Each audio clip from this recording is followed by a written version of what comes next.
This story is based on true events. The names of characters and cities have been changed for confidentiality purposes.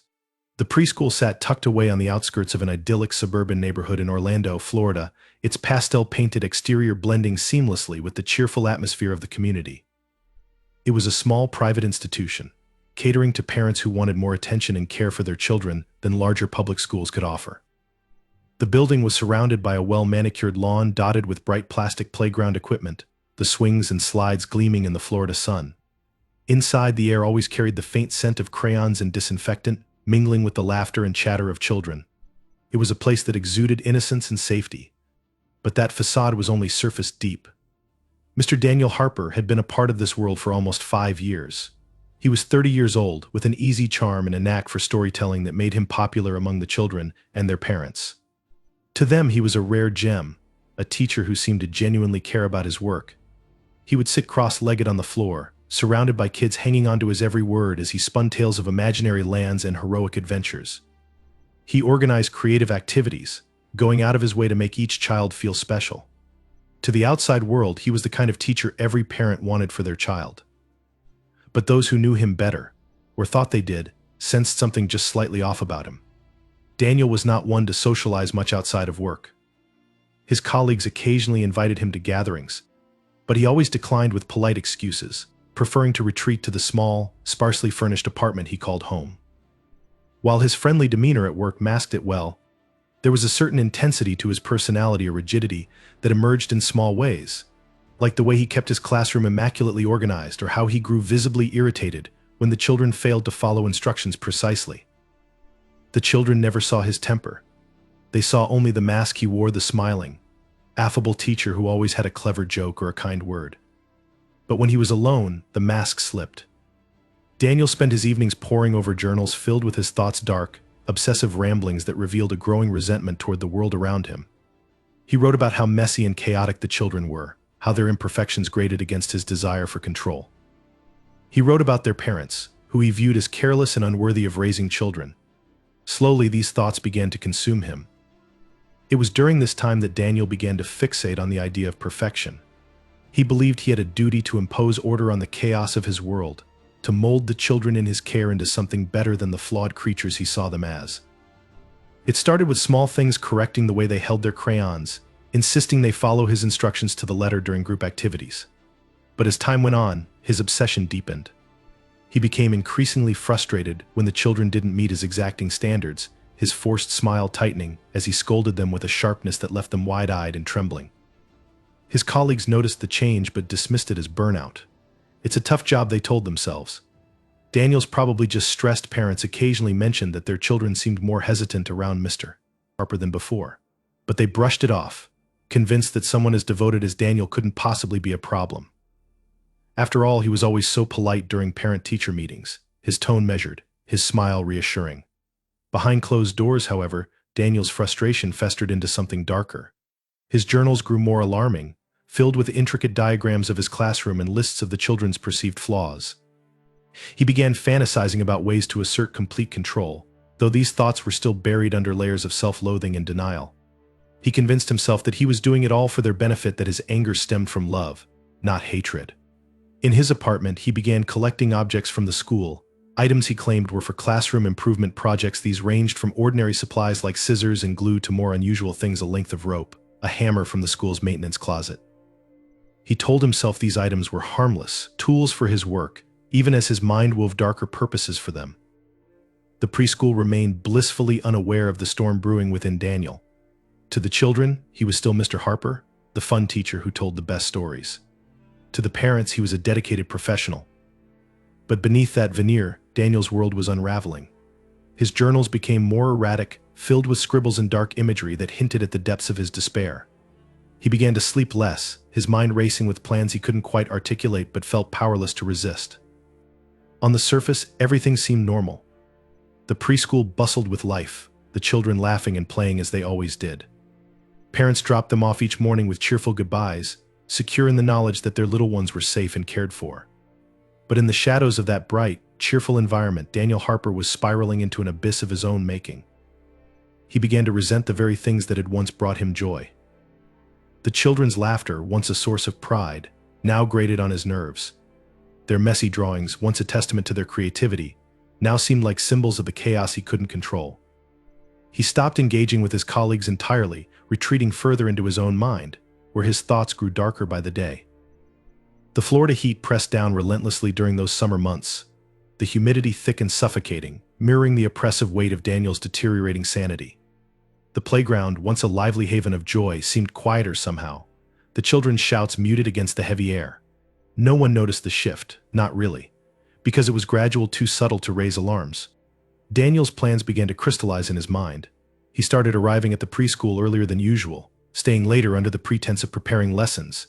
He spent hours alone in his classroom, organizing and rearranging, ensuring everything was exactly as it should be. He convinced himself that this would be his moment of transcendence, his chance to impose the order he so desperately craved. The final piece of his plan fell into place on a stormy day in late summer. As dark clouds gathered over the preschool and rain began to patter against the windows, Daniel felt a strange calm settle over him. The children arrived as they always did, their bright faces lighting up the room. But behind Daniel's polite smile, something had shifted, a quiet, terrible resolve. The stage was set, the pieces in place. No one suspected that this day would end in horror, that the cheerful pastel walls of the preschool would soon bear witness to a tragedy so unthinkable it would haunt the community for decades. But for Daniel Harper, this was the moment he had been waiting for. In his mind, it was not the beginning of the end, it was the culmination of everything he had ever wanted. The descent began slowly, so imperceptibly that no one could have predicted the depths to which Daniel Harper would sink. In the early days, his frustrations were small, fleeting irritations that he shrugged off as part of the job. A spilled cup of paint, a tantrum in the corner, the endless tide of sticky hands and constant questions, these were the ordinary trials of teaching preschool, moments that most educators dismissed with a laugh or a sigh. But for Daniel, they lingered. Each minor disruption felt like a personal affront, a crack in the carefully ordered world he was trying to build. At first, Daniel told himself it was stress. He'd always been meticulous, a perfectionist who thrived on structure and control, but the chaos of the classroom began to chip away at him. He found himself snapping at the children more often, his tone sharper than he intended. He would apologize immediately, masking his irritation with a strained smile, but inside, a quiet storm was building. He couldn't understand why the children couldn't simply follow the rules, why they couldn't see that he was trying to help them become better, more disciplined, more perfect. His dissatisfaction followed him home, clinging to him like a second skin. His small apartment, once a sanctuary, began to feel suffocating. The walls seemed too close, the silence too loud. He started to avoid his own reflection in the mirror, disturbed by the dark circles under his eyes and the hard set of his jaw.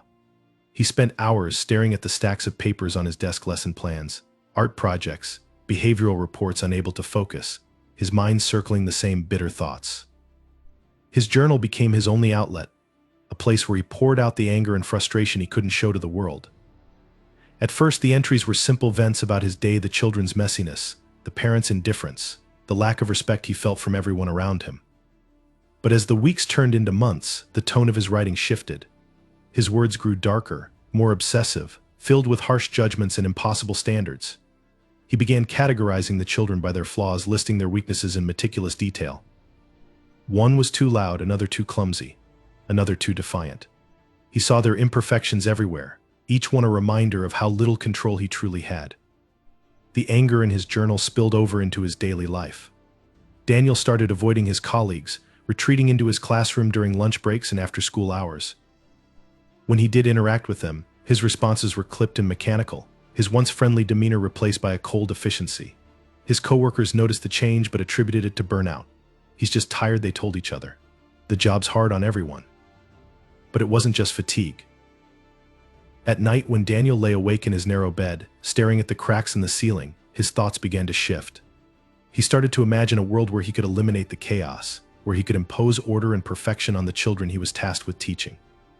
These thoughts were fleeting at first, half-formed ideas that flickered and died in the dark. But over time, they grew stronger, more vivid, until they consumed him. Daniel began staying late at the preschool, long after everyone else had gone home. He claimed he was preparing lessons or organizing the classroom, but in truth, he was planning. He moved through the empty halls like a ghost, his footsteps echoing off the linoleum floors as he rearranged desks, sharpened pencils, and cleaned every surface until it gleamed. He felt a strange sense of calm during these late-night hours, as though he was creating the perfect version of the world he saw in his mind. His obsession with control extended beyond the classroom. He started keeping meticulous records of the children's behavior, documenting every misstep, every moment of defiance or disorder. He carried these notes home, spreading them out on his desk and studying them as though they were pieces of a puzzle. He believed that if he could just understand their flaws, he could fix them. But the more he studied, the more the flaws seemed to multiply, until the children became nothing more than a collection of imperfections in his mind. Daniel's dreams began to darken. He woke up drenched in sweat, his heart pounding as images of the children filled his mind, crying, screaming, pleading. At first, these dreams horrified him. He would sit on the edge of his bed, trembling, whispering to himself that he wasn't a monster, that he would never hurt them. But as the weeks went on, the dreams became less terrifying and more intoxicating. They were no longer nightmares, they were fantasies, vivid and all-consuming. He started bringing objects home from the preschool: scissors, glue, lengths of string, even a hammer he took from the maintenance closet. He told himself these were for classroom projects, but in the back of his mind he knew better. He began arranging these objects on his desk, studying them, imagining the power they held. They were tools, instruments of control, and the thought of wielding them filled him with a twisted sense of satisfaction. Daniel's journal became a manifesto, filled with rambling thoughts about order and chaos, discipline and punishment. He wrote about his frustration with the world, how it was filled with weakness and imperfection. He wrote about the children, how they needed him to guide them, to shape them into something better. And he wrote about the day he would finally take control, the day he would impose his vision of perfection on the world. The people around him saw only glimpses of his unraveling. To the parents, he was still the dedicated teacher who cared deeply about their children. To his coworkers, he was a quiet, reserved man who kept to himself. No one saw the darkness growing inside him, the storm that was about to break. Daniel's behavior in the classroom became increasingly erratic. He grew more strict, punishing children for the smallest infractions. A misplaced crayon, a crooked line in a drawing, a single word out of place, these were enough to provoke his ire. His voice, once warm and kind, took on a sharp edge that left the children trembling.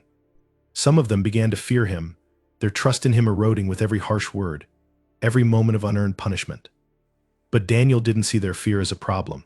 He saw it as progress, a sign that he was finally gaining control. He convinced himself that he was helping them, that their fear would make them better, more disciplined, more perfect. He didn't realize that he was losing them, that the joy and curiosity he had once nurtured were being replaced by anxiety and dread. As the end of the school year approached, Daniel's thoughts turned darker still.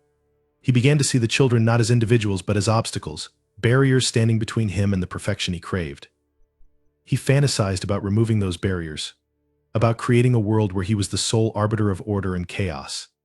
These thoughts were no longer fleeting, they were constant, a drumbeat in the back of his mind that grew louder with each passing day. By the time summer arrived, Daniel had made up his mind. He had spent months planning, obsessing over every detail, refining his vision of the perfect world. He believed he was ready, that he had the strength to carry out what needed to be done. He didn't see it as a crime or even a tragedy in his mind. It was a necessity, a final act of love and discipline. The storm within Daniel Harper had reached its peak, and he was about to unleash it on the world. The morning began in a way that gave no hint of the horrors to come. The air was thick with humidity, heavy and oppressive even in the early hours. Dark clouds gathered on the horizon, their edges tinged with ominous streaks of gray and green. A storm was coming, the kind that brought torrential rain and wild winds. But for the residents of this quiet Florida suburb, it was just another summer day. Parents hustled their children into cars, hurriedly fastening seatbelts and issuing reminders about manners and listening to their teachers. The preschool, a cheerful building nestled among swaying palm trees, awaited its usual flood of little feet and high-pitched voices. Inside, Daniel Harper stood at the center of his classroom, surveying the space with an intensity that might have unsettled anyone watching closely. His dark eyes flicked over every detail: the arrangement of the desks, the placement of the art supplies, the toys neatly sorted into bins. Everything was exactly as he had planned, down to the smallest detail. The air in the room felt stifling, as though the storm outside had already settled within these walls. Daniel's hands rested on the edge of his desk, fingers tracing the worn grooves in the wood. He had been up all night, but he didn't feel tired. If anything, he felt more awake than he ever had, his mind sharp and focused. Today was the day. The thought repeated itself in his head, a mantra that drowned out every doubt, every second thought. This was the culmination of everything he had been working toward, the moment when he would finally bring order to the chaos that had consumed his life. The first children began arriving just before 8 a.m., their small faces bright with the anticipation of another day of play and learning. Their parents exchanged pleasantries with Daniel, oblivious to the tightly coiled tension in his posture. He smiled at them, his practice mask firmly in place, and waved as they left.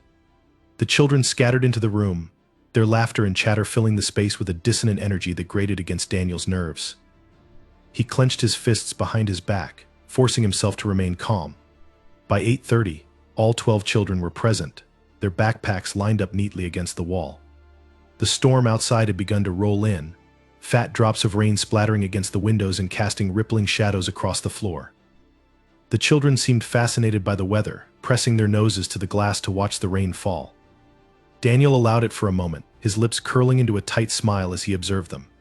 Then he clapped his hands, the sharp sound cutting through their excitement like a knife.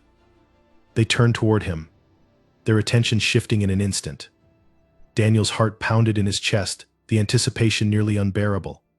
He felt a strange sense of detachment, as though he were watching himself from a distance, a puppet acting out a carefully rehearsed script. The children settled into their seats, their small hands fidgeting with crayons and paper, as they waited for the day's activities to begin. The storm intensified, the rain lashing against the windows with a fury that mirrored the turmoil inside Daniel's mind. He began the morning as he always did, leading the children in a cheerful song and guiding them through a series of simple tasks. But there was a tautness in his voice, a barely concealed edge that hinted at the storm brewing beneath his calm exterior. The children sensed it, their usual chatter muted as they watched him with wary eyes. It happened during art time. One of the younger boys, a quiet child named Benjamin, accidentally knocked over a cup of paint. The vibrant red liquid spread across the table, soaking into a stack of paper and dripping onto the floor. Benjamin froze, his eyes wide with fear as he looked up at Daniel. The room seemed to hold its breath, the air crackling with tension. Something inside Daniel snapped. The sight of the mess, the disruption of his perfect order, was more than he could bear. His vision narrowed, the edges of the room blurring as his focus zeroed in on the spilled paint. He felt his hands tremble, a cold rage surging through him with a force that left him breathless. In that moment, Daniel made his decision. He locked the door. The click of the latch was barely audible over the sound of the rain, but it reverberated through the room like a gunshot. The children looked up, confused, their eyes darting between Daniel and the door. He moved with a purpose, his every action deliberate and controlled. The mask he had worn for so long fell away, revealing the darkness that had been lurking beneath. The first scream came when Daniel overturned the art station, scattering brushes and jars of paint across the floor. The chaos he had tried so desperately to suppress now erupted in a torrent, his movements frantic yet calculated. The children scrambled from their seats, their small bodies colliding as they tried to understand what was happening. Some huddled together, their cries rising in a panicked chorus, while others tried to hide beneath tables or behind shelves. Daniel's actions were a blur of violence and precision. He used the tools of the classroom objects meant for learning and play as weapons in his unrelenting pursuit of control. The brightly colored world he had cultivated became a battlefield, the walls smeared with paint and blood as his fury consumed everything in its path. The storm outside raged on, its howling winds and thunder masking the sounds of the horror unfolding within. The neighbors, hearing the noise, dismissed it as the storm. It was only when the cries grew louder, more frantic, that someone thought to call the school's front office. But by then it was too late. The screams stopped abruptly, the silence that followed more chilling than any sound. When the first parent arrived early for pickup, the preschool was eerily quiet. The rain had slowed to a drizzle, and the storm clouds began to part, revealing patches of pale sunlight. But inside the classroom, the scene was one of unimaginable horror. The walls, once covered in cheerful drawings and educational posters, were streaked with crimson. Desks and chairs lay overturned, their surfaces scarred with the evidence of the chaos that had unfolded. In the center of it all sat Daniel Harper. His clothes were soaked and stained, his hands resting limply at his sides. His face was calm, almost serene, as though the violence had granted him a strange sense of peace. Around him, the small bodies of his students lay scattered, their innocence extinguished in an instant of madness. The storm had passed, but the damage it left behind would never be undone. The classroom, once a place of joy and laughter, transformed into a crucible of terror within moments. The sound of the lock clicking into place was soft, almost imperceptible beneath the heavy drumbeat of rain against the windows. Yet its implications sent an unseen ripple through the room, a silent warning that something was terribly wrong. The children, too young to understand the depths of human malice but old enough to sense danger, froze in their places. Their wide, innocent eyes turned to Mr. Harper, their teacher, the man they trusted implicitly, unaware that trust was about to be shattered in the most horrifying way. Daniel Harper moved with an eerie calm, his movements precise and deliberate, as though he were following a plan etched deeply into his mind. The air in the room thickened, oppressive and stifling, as though it carried the weight of what was about to unfold. Outside, the storm raged on, its howling wind and cracks of thunder drowning out the faint whispers of unease inside the classroom. The fluorescent lights flickered once, casting jagged shadows across the walls, before steadying again.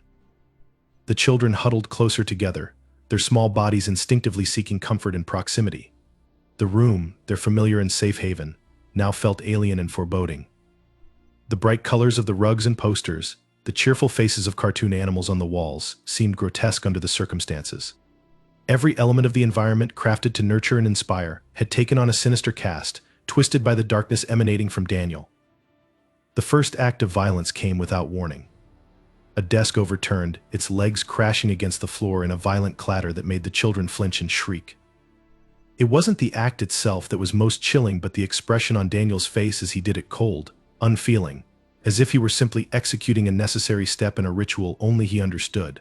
He grabbed objects from the classroom, innocuous tools of learning and play, and repurposed them with horrifying intent. The children screamed, their cries piercing and desperate as chaos erupted. Some tried to run to the locked door, their small hands fumbling with the handle in vain. Others ducked beneath tables or behind shelves, their instincts guiding them to hide even as their minds struggled to grasp the enormity of what was happening. Their voices, high-pitched and panicked, filled the room, mingling with the unrelenting sound of rain and the occasional peal of thunder. Daniel's movements were methodical, his mind a storm of conflicting emotions. Part of him felt detached, as if watching himself from outside his body, while another part was entirely consumed by the act. He told himself it was necessary, that this was the only way to impose the order he so desperately craved. The mess, the chaos, the flaws, he would eliminate them all, piece by piece, until nothing imperfect remained. The tools he wielded were those of the classroom: scissors meant for crafts, rulers used for measuring, and even heavy blocks that had once been part of a playful stacking game. Each item, innocent in its design, became a weapon in his hands. The bright colors of the classroom, the primary reds, blues, and yellows, took on a macabre quality as they mixed with the deep crimson now staining the floor. The rug beneath his feet, adorned with alphabet letters and playful patterns, became a canvas for violence. The storm outside intensified, the wind rattling the windows as if trying to intervene. But inside there was no force strong enough to stop what was happening. The children's cries grew weaker, their energy drained by fear and exhaustion. Those who remained hidden under tables and in corners trembled silently, their small bodies shaking with the effort of staying as quiet and still as possible. Time stretched and warped, seconds feeling like hours as the horror unfolded. In the midst of the chaos, the classroom itself seemed to come alive with malevolence. The once innocent drawings pinned to the walls now appeared to mock the scene, their smiling stick figures and bright suns bearing witness to unspeakable acts. The storm cast shadows that flickered and danced, adding to the surreal and nightmarish quality of the moment. Daniel's breathing grew heavier, each motion more labored as his frenzy began to consume him. Yet his face remained eerily composed, his expression devoid of remorse or hesitation. His mind was a cacophony of distorted thoughts, but outwardly he was the image of precision, carrying out his grim task with mechanical efficiency. He viewed the children not as individuals but as obstacles, their innocence and imperfection reminders of the chaos he had spent his life battling. At some point the room fell silent. The storm outside raged on, but inside the sounds of screams and sobs had faded into an eerie stillness. The classroom, once filled with vibrant energy, now felt like a tomb. The air was heavy with the coppery tang of blood, mingling with the faint scent of rain seeping through the cracks around the windows. Objects lay scattered across the floor: broken crayons, overturned chairs, and toys abandoned in the panic. The walls, which had once displayed the innocent creativity of children, were streaked with evidence of the carnage. Daniel stood in the center of it all, his hands streaked with red, his chest rising and falling in uneven breaths. He gazed around the room, taking in the devastation with an expression of unsettling calm. To him, this was not a scene of horror but of clarity. The chaos had been eradicated, the imperfections erased. For the first time in his life, he felt a sense of control, of purpose. The storm in his mind had quieted, leaving only a hollow stillness that matched the silence of the room. The storm outside began to wane, the rain lessening to a steady drizzle as the dark clouds started to thin. Light filtered weakly through the windows, casting pale beams across the wreckage. It illuminated the faces of the children, their expressions frozen in fear and confusion, their small bodies still and lifeless. It was a grotesque tableau, a scene that would be seared into the memories of anyone who witnessed it. But no one had witnessed it, at least, not yet. The preschool remained locked, the horrors within hidden from the outside world. Parents, running late because of the storm, had no idea what awaited them. Neighbors, hearing the occasional muffled scream, had assumed it was the weather or the sound of children playing. The building sat in silence, its bright exterior belying the darkness that now festered inside. As the final drops of rain fell, Daniel Harper stood alone in his classroom, surrounded by the aftermath of his actions. The storm outside had passed, but the storm within had left its mark, a scar that would never fade. The discovery of what happened inside the preschool began with an uneasy silence. Outside, the rain had tapered into a faint drizzle, and the sun struggled to break through the dark clouds, casting a muted light over the neighborhood. The preschool appeared deceptively calm from the outside. The cheerful pastel walls stood firm, the painted playground equipment still gleamed, and the wet pavement reflected a distorted image of normalcy. But those who approached the building that afternoon began to feel an inexplicable sense of dread, a gnawing unease that made the air seem colder and the shadows longer. It was a parent arriving early that shattered the illusion. She parked her car just as she did every day, clutching an umbrella as she made her way toward the door. The rain was little more than a mist now, tickling the air with a faint coolness. The parent noticed the lack of noise, no laughter, no playful shouts or sing-song melodies from inside the building. The silence felt wrong. The closer she got, the more oppressive it became. When she reached the front entrance, she found the door locked. Another unusual detail in a routine she had trusted implicitly.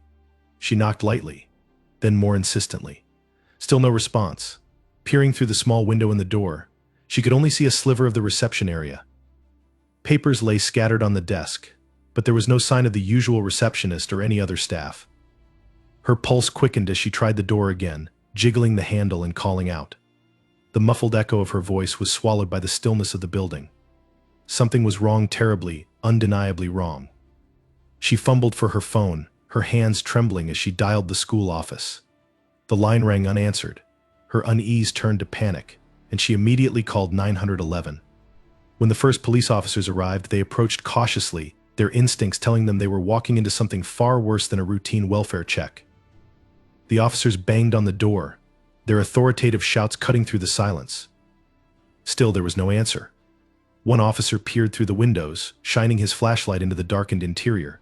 His face paled as he spotted the overturned furniture and faint streaks of red on the floor.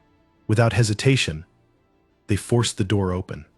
The officers entered the preschool with their weapons drawn, their footsteps echoing ominously in the empty hallways. The smell hit them first, a metallic tang mixed with the faint sweetness of paint and disinfectant. It was a smell they knew all too well, one that spoke of violence and loss.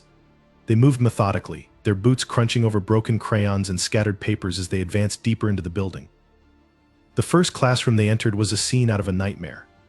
The fluorescent lights buzzed faintly, casting a cold glow over the chaos. Desks were overturned, their legs jutting at odd angles. The walls were streaked with smears of red, and the floor was littered with toys, art supplies, and small, lifeless bodies. The officers froze, their training momentarily forgotten in the face of such devastation. The children lay in unnatural positions, their tiny hands still clutching crayons or scraps of paper. Their faces were pale, their expressions frozen in terror. The officers scanned the room, their eyes darting from one horrific detail to the next. In the center of it all sat Daniel Harper, his back against the wall and his head tilted slightly to the side. His eyes were open but vacant, as though he were looking through the scene rather than at it. His hands rested limply in his lap, stained with the evidence of his actions. Daniel made no attempt to move or resist when the officers approached him. He didn't speak or react as they cuffed his hands behind his back and led him out of the room. He walked in silence, his expression eerily calm, as though he were stepping away from a lesson he had just finished teaching. Outside, the police secured the perimeter as more units arrived. Paramedics followed closely behind, though there was little they could do. The victims were pronounced dead at the scene, their small bodies carefully catalogued and covered as investigators began their grim work. News of the tragedy spread quickly through the neighborhood, drawing a growing crowd of onlookers. Parents arrived in droves, their faces twisted with panic as they searched for answers. The police held them back, their firm words unable to quell the rising tide of grief and confusion. Inside the building, the investigation began in earnest. Forensic teams combed through the classroom, documenting every detail. They photographed the overturned desks, the splashes of paint mixed with blood, and the scattered art supplies that bore silent witness to the violence. They collected the makeshift weapons Daniel had used, each item bagged and tagged as evidence. The entire scene was a grotesque juxtaposition of innocence and horror, a tableau that would haunt the investigators for years to come. The team found Daniel's journal tucked away in a drawer at his desk. Its pages were filled with rambling entries, each one more disturbing than the last. The early pages described his frustrations with the children, their parents, and the world at large. But as the entries progressed, they became darker, more erratic. He wrote of chaos and control, of flaws that needed to be corrected, of a cleansing that would bring order to his fractured mind.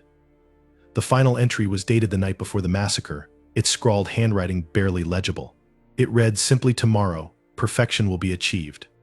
The discovery of the journal provided chilling insight into Daniel's descent into madness, but it did little to explain why. Friends and colleagues interviewed in the aftermath described him as quiet and reserved but dedicated to his work. None had seen the darkness festering beneath his composed exterior. Parents who had trusted him with their children struggled to reconcile the caring teacher they knew with the monster he had become. The investigation revealed that Daniel had meticulously planned the attack. The tools he used had been gathered over months, hidden in plain sight among the classroom supplies. The locks on the doors had been tampered with to prevent escape, a detail that spoke to his cold, calculated intent. Each discovery painted a clearer picture of a man consumed by his own delusions, driven to commit an act of unspeakable violence in pursuit of an impossible ideal. The aftermath left the community reeling. Vigils were held for the victims, their names etched into the hearts of those who mourned them. The preschool, once a place of laughter and learning, became a site of profound grief. Flowers and candles piled up outside its gates, a makeshift memorial to the lives lost within its walls. For Daniel Harper, there was no redemption, no moment of clarity or remorse. He remained silent throughout the investigation, his expression unreadable as he was led into the courtroom to face his charges. He offered no justification for his actions, no apology to the families of his victims. To him, the events of that day were simply the culmination of everything he had been working toward, a grim testament to the depths of his madness. The discovery of his crime sent shockwaves far beyond the quiet Florida suburb where it occurred. It became a national story, a chilling reminder of the darkness that can hide behind even the most familiar faces.